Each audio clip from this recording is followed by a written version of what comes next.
As we finished up last time, we said that neurons have extreme longevity, which means they have a very, very long lifespan, as well as they are amitotic. Excuse me, I was just checking my timer.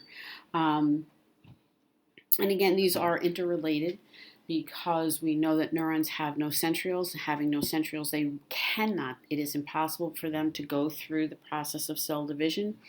Neurons, which kind of leads to the fact that they have to have this extreme longevity. They have to have a long lifespan because, skin cells, they can just make copies of of themselves, and replace damaged ones. The neuron, however, it gets damaged, it's kind of done for. Our third characteristic is that neurons have a very high metabolic rate. Now, what we mean by metabolic rate isn't necessarily what you might think of. Too often, we've bastardized what we mean by metabolic rate. We look at metabolic rate to look for weight loss. All right, if you have a high metabolic rate, you tend to lose weight, right? Because you're burning through your calories, your food a lot faster, which is in part true. But when we talk about metabolic rate, which is based on your metabolism is the sum total of all chemical reactions that happen in your body or in a cell. So what this is telling us is that neurons, the chemical reactions in a neuron happen very quickly at a very high rate. And because of that, they have a very, very high need for oxygen, right? Which is one of the things we'll talk about. And actually, we saw from our neuroglial cells, we have a cell whose job it is to be a connector between the circulatory system and the nervous system. So we have to have a way to ensure that there's lots of oxygen getting to our neurons. I like to tell a story. Think back, whatever medical drama that you watched, Grey's Anatomy, ER, whatever it is, almost every series has an episode where someone drowns. And in the bottom corner of the screen, there's a clock, right? That we have to get oxygen back going into this person in that time, or there's going to be quote unquote brain damage. Well, what does that mean to have brain damage? What we're saying is enough neurons are impacted by this lack of oxygen that it's going to cause neuron death, which is going to cause a being compromised in how our ability to think and to function. And our fourth is that they are extensively insulated by a myelin sheath, right? What you're looking at the bottom of the screen, the lighter grayish part is the axon. It's kind of squished to look like a figure eight sort of coming out at you. And surrounding it are layers and layers and layers that form the myelin sheath. It is a multi-layered lipid and protein covering. If we think back, we said just in our last lecture that the myelin sheath was made up of plasma membrane. Well, what's a plasma membrane made up of? Lipid bilayer and proteins. So that's why we're saying the myelin sheath is made up of a multi-layered lipid and protein covering, because we're taking our plasma membrane, our cell membrane, and wrapping it around the axon.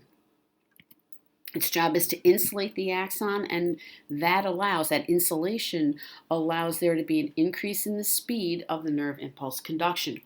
We'll talk about that more once we talk about how a nerve impulse is going to move, how it speeds it up. But the bottom line is, by having the myelin sheath, it allows our nerve impulse to be carried from point A to point B faster, and more effectively.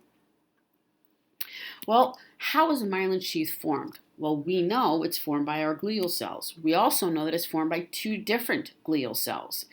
It can be formed by the neurolemmacyte.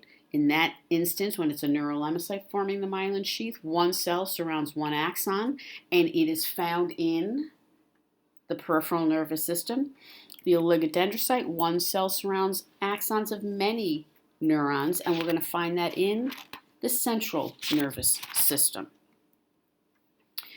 This is a diagram that I probably shouldn't use any longer.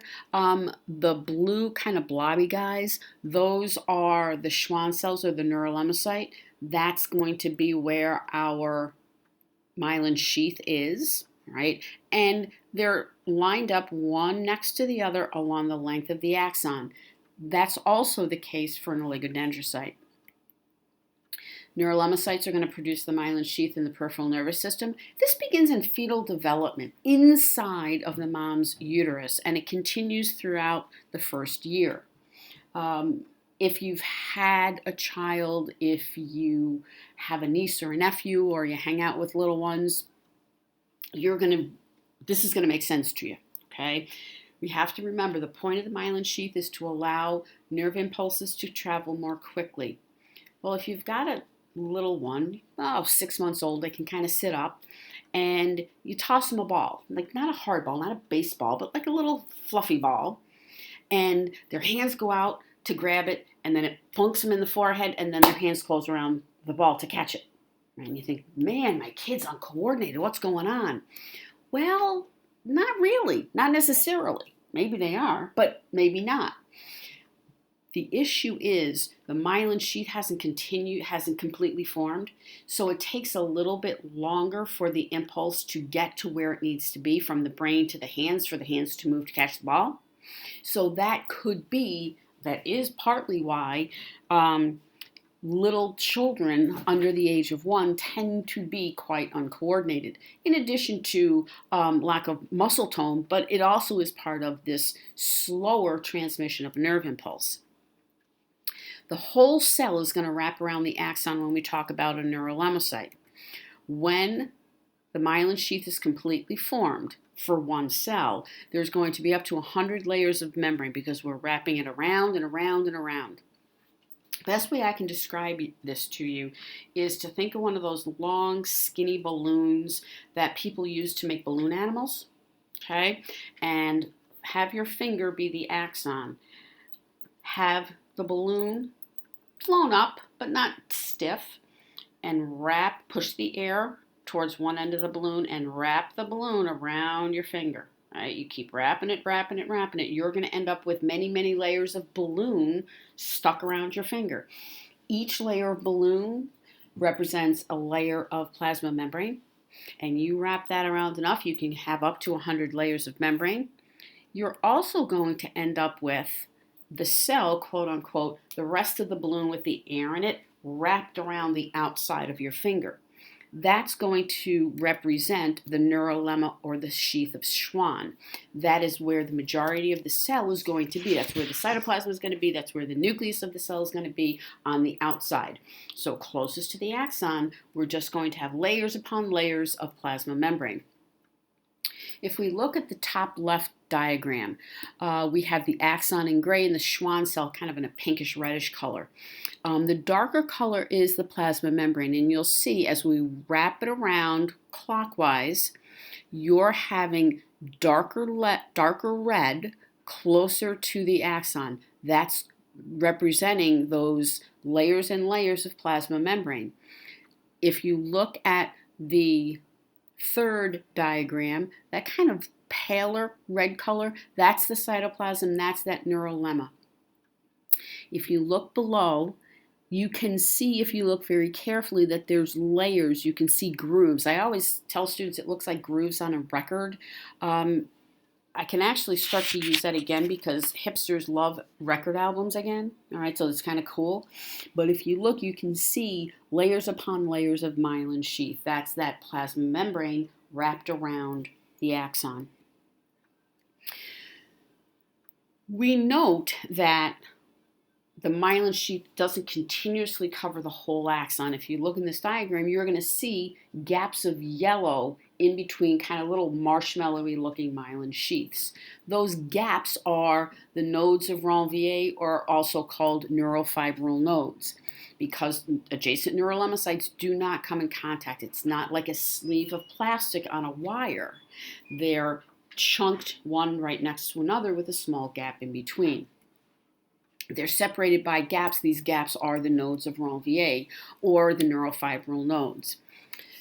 Next, we have to look at oligodendrocytes. They're going to produce the same thing. They're going to produce a myelin sheath, which is again, layers upon layers upon layers of plasma membrane wrapped around the axon. Well, what's the difference? First of all, it's going to be done in the central nervous system by the oligodendrocyte. And the second is the way that it does it. Instead of having the whole cell incorporated in the myelin sheath wrapped around a single axon, an oligodendrocyte will have those processes, those sticky outies, wrap around one piece of one axon and another process going around another piece of another axon. The cell body is not included. That's what that kind of eyeball yolk of an egg kind of thing looking at you to the left in that diagram. That's going to be the cell body. The myelin sheath of adjacent oligodendrocytes are again separated by neurofibril nodes or those nodes of Ranvier. You can see that in the diagram. Okay, so there's a lot of similarities between the myelin sheath. Myelin sheath is a myelin sheath, right? It's these layers of plasma membrane. Where it happens, central nervous system, peripheral nervous system, who's going to do it? Neurolemmacytes, oligodendrocytes. And how is it done? Is the whole cell incorporated into it, or is it just these processes that are used to form it? We also have, and there's not many of them, but unmyelinated axons. They're going to be found in crevices of oligodendrocytes or neurolemmacytes. The axon is outside of any kind of a wrapper. There's no insulation. And in this image, it's showing you that kind of sideways green teardrop looking thing. That is an unmyelinated axon. Now, before we go too much further, we have to get some vocabulary under our belts, sort of the way we had to with the muscles, right? That there's different words that we use in order to understand what's happening in a specific system, right? The vocabulary is just a little bit different. So, in this instance, we'll talk about a nerve fiber. Now, your brain might be going to, well, a nerve fiber, well, golly, a muscle fiber was a muscle cell, so a nerve fiber is a nerve cell. That would be wrong. We said that a nerve cell is a neuron. A nerve fiber is something completely different, and this is where we have to have a couple of slides on vocabulary to make sure we know what we're talking about. A nerve fiber is any process projecting from the cell body, so anything sticking off of the cell body. Well, we have two possibilities. It can be an axon or a dendrite. More commonly, when we're referring to a nerve fiber, we are referring to an axon, but please remember the strict definition of a nerve fiber is anything sticking off of a neuron. The cell body of a neuron. You've got a lot of nerve. Well, what's a nerve? Groups of nerve fibers in the peripheral nervous system. And you might remember one of our first nervous system lectures, and I'll remind you of this a few times. There's so much overlap, if you will, or parallels. We might have call one thing something in the peripheral nervous system, and the same kind of thing doing the same kind of job, but it's in the central nervous system, it has a different name. So that's why we have to be really precise in our terminology. So a nerve is a group of nerve fibers in the peripheral nervous system. For example, the sciatic nerve. Anybody who's been pregnant knows the sciatic nerve. It runs from your back down through your butt cheek, down through the back of your leg, and is oftentimes irritated through pregnancy, right? Through that little fetus jumping around on it. We can compare a nerve with a tract. A tract is a bundle of nerve fibers in the central nervous system. So it's the same thing, right? Nerve fibers, bundle of, okay, well, what's the difference? One is in the peripheral nervous system, one is the central nervous system. These tracts are going to run long distances up or down the spinal cord or connect parts of the brain with each other and the spinal cord, right? But again, they're going to be groups of nerve fibers organized in a network going from point A to point B.